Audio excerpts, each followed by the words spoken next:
Это, наверное, больше подтолкнула война, которую начала Россия. То есть это мангурт, мамбет, мырк, вот эти слова мы не используем, стараемся не использовать. Я тоже вот считаю, что это все-таки Кыргызстан, и не Аралашстан или не филиал России-стан, да?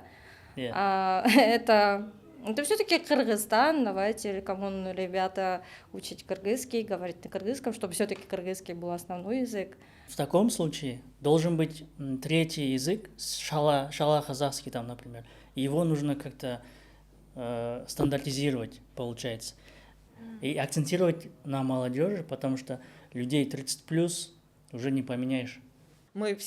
Нам навязали какой-то стыд, постоянный стыд за все, что бы ты ни делал, ты чувствуешь стыд за что-то, и этот стыд, он тебя всегда ограничивает.